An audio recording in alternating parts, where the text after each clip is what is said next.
hate to say it, but Star Wars Outlaws still sucks.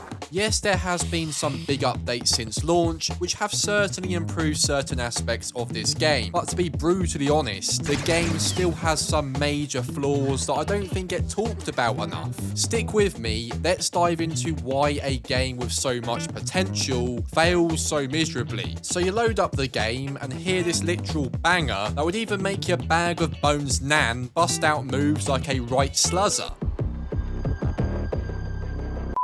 The score is actually really good in this game. Initially, things look promising. You load it up and visually, it's a bit of a beauty. The various worlds you can explore look genuinely impressive, especially when you compare it to other games in the space genre. And the graphics could quite easily deceive you, but it's not long until you start witnessing the game's various flaws. Before even talking about the gameplay, we've got to address this squirrel head twat. Now, in no way do I have a problem with the main character being a woman. Amongst many of my abysmal traits, sexism isn't one of them. But is it just me that thinks Kay Vess has to be one of the most boring main characters we've seen in a long while? Her personality is about as interesting as a bag of coat hangers. The writing for her character is so cliche, bland, and difficult to buy into at times, which negatively impacts the story they try to tell. It's hard to believe that someone who can't even get a half-decent trim, with a gun weaker than my nan's knees and a gremlin on her shoulder, just easily enters heavily guarded bases undetected piece of piss. Maybe you could just make the argument that she survives these outrageous situations because stormtroopers have worse aim than a morning glory dick trying to take a piss. But it's just so hard to believe, especially when 1 minute it takes about 90 blasts to kill one enemy, and the next she throws hands like an 8-year-old giving it large, but somehow deals more damage than a literal plasma laser to the teeth. But more on this later. I also think this whole sidekick idea in Star Wars is getting milked harder than tits on a maternity ward. Nyx is a well-designed little munter, don't get me wrong, and looks more impressive than Kay, but we've seen this so many times already, and I'm just starting to find it tiresome and repetitive. Surely I'm not the only one here, so the botched trim main character being pretty forgettable and mediocre isn't ideal, but the gameplay is where things really start to nosedive. Thankfully, stealth has been greatly improved with recent updates, so those of you like me who have played this since launch will notice a positive improvement in this area of the game, and won't experience enemies hearing a single lip smack from about a mile away, which results in you getting utterly murked. And you also won't get an instant mission fail if you get seen during stealth segments. But without doubt, this should have been in the game at launch. However, with these minor improvements in mind, it still doesn't make stealth any more interesting. Entering bases hunched over like you're holding in an almighty schlong of a shit is 80% of the game, and I do like stealthy releases, but there are so many various factors that make it so damn bad. Yes, it's cool that Nyx can lend you a hand and distract enemies, but then you're greeted with a takedown that looks weak as piss and makes no sense whatsoever, knocking out a stormtrooper by delivering a swift right hand to the god to hell helmet. Yeah, cheers, makes a load of sense, doesn't it? It's clear that they couldn't be asked to set dedicated takedowns for different enemies, and instead just use the same ones across the board regardless of whether enemies have a bell-end shaped dome or not. Kay also appears to have hands more powerful than Mike Tyson, with how easily she twats enemies into another realm with just her bare hands. It literally makes no sense.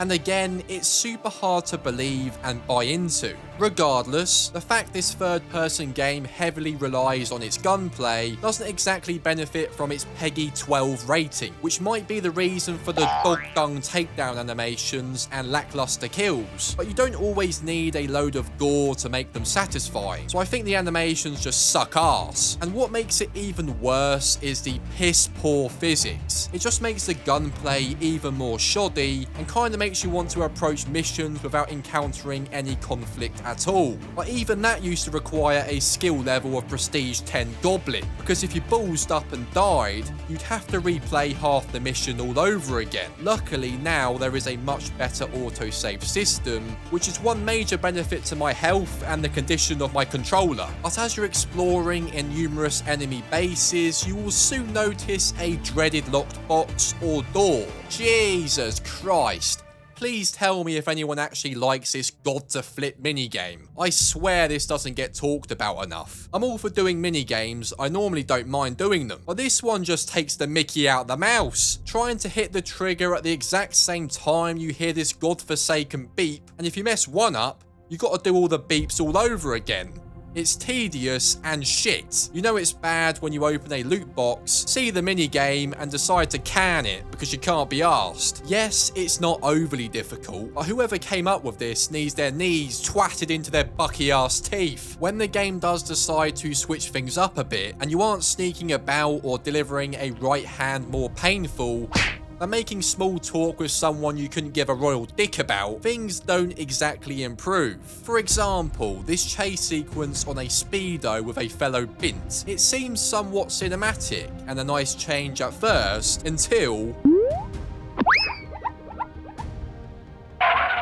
yeah, the GTA 4 ragdoll physics would be shivering their timbers looking at this. Oh, shiver my timbers! Yeah, the squirrel on her shithead didn't come off, by the way. And when I replay this mission, despite us being chased by a load of gobshites, my best pal doesn't even seem to give a dick and acts like she's about to take an evening stroll to her local Mackey's. If this doesn't sum up what to expect from the AI in this game, I don't know what will. I think what I find most frustrating about Star Wars Outlaws is there are aspects I really do like. For example, the space travel works how it should do. You can actually approach planets in your ship instead of just endlessly travelling to nowhere, and are even greeted with a hidden loading screen, unlike lazy ass Starfield.